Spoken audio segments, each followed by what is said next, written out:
बोलो श्री रामचंद्र भगवान की जय हो। बोलो श्री तुलसीदास जी संत महापुरुष की जय हो। आज दिनांक 23/2/2022 बार बुधवार तिथम सात्यों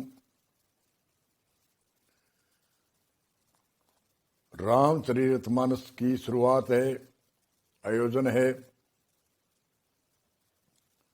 यूट्यूब चैनल के माध्यम से। सभी श्रोतागणों को मेरा हार्दिक नमन स्वागत है। यूट्यूब चैनल पर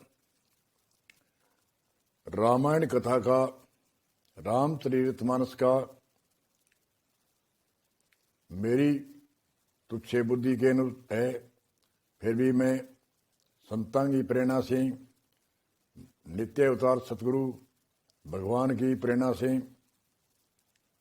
रामायण की कथा शुरू कर रहा हूं, जो चैनल के माध्यम से सभी श्रोतागण कमियां को पर ध्यान नहीं करके, मेरी छोटी बुद्धि है, इन पर ध्यान नहीं करके, मेरी कोई भी भाषा नहीं है, संतों का ज्ञान और संतां के माध्यम से, संत महापुरुष की कृपा से रामायण कथा का आयोजन शुरू कर रहा हूं।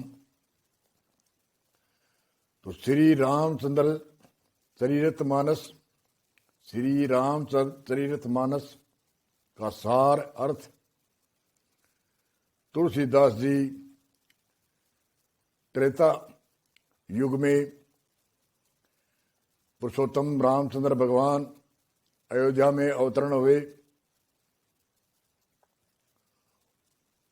उनकी चरित रामचरितमानस तुलसीदास जी ने लिखी।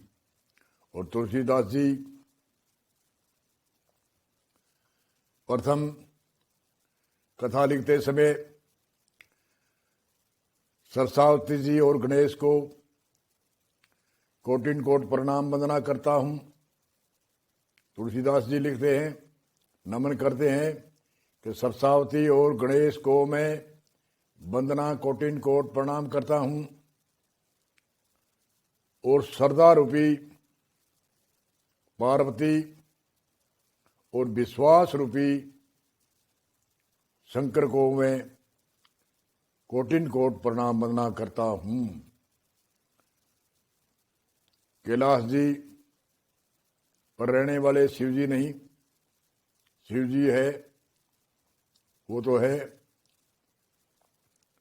और अर्धांगली है पार्वती के श्रद्धा रूपी, जिज्ञासा रूपी पार्वती को मैं और विश्वास रूपी शंकर को मैं वंदना करता हूं।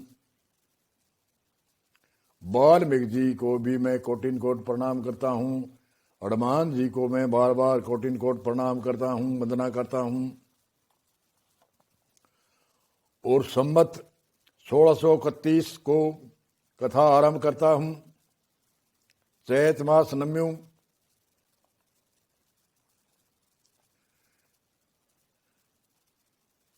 को महान पुरुष रामचंद्र जी त्रेता युग में अयोध्या में अवतरण हुआ। उनकी रामचरितमानस, उनकी कथा लिखता हूं। तुलसीदास जी भी कहते हैं मेरी बुद्धि छोटी है, और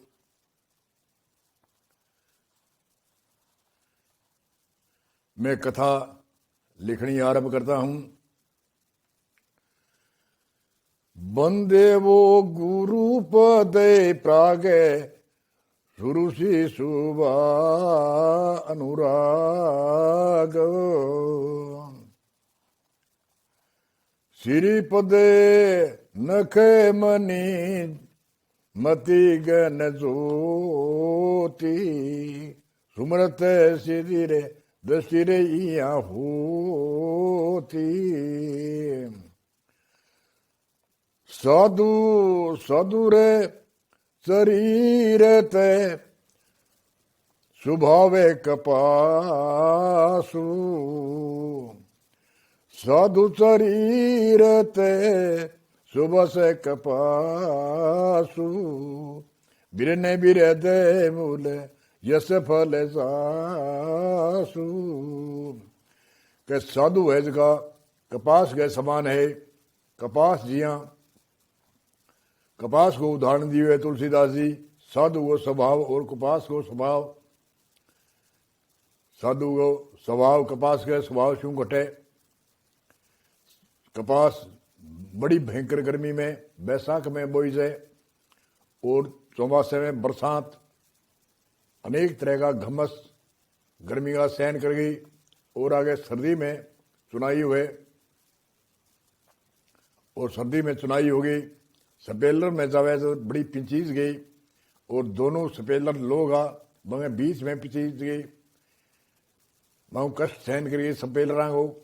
और वो बनोड़ा अलग कपास अलग और कपास धागे मिल में जावे और एक एक तार खिड़ा गई बिगो पट कपड़े की बनाई हुए और दर्जी के पास में आवे कैंची चला गई दर्जी कतर कतर गई।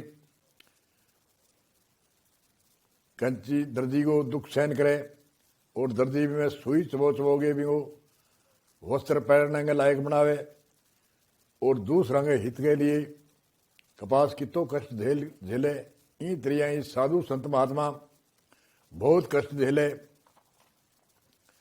साधु संत महात्मा त्याग तपस्या कर गई झुगी झूपड़ी में रह गई पेड़ के नीचे रह गई। त्याग तपस्या करेगी आपकी साधना करे योग साधना कर्मयोग की साधना ज्ञान योग की साधना भक्ति योग मंत्र योग लय योग राज योग आदि आदि अनेक साधना कर गई। जब परिपक्व ज्ञान हो जावे तो ज्ञान दूसरा के उद्धार के लिए कोई बिने बंगले की जरूरी को नहीं कोई प्रभु पद प्राप्त करने की इच्छा को नहीं। एक त्याग तपस्या कर गई नदी के किनारे या पेड़ के नीचे अनेक जीवन का उद्धार करने के लिए बड़ा बड़ा संत ऋषि मुनिया इतिहास लिखा और आपको जीवन जीते तय रहे हो।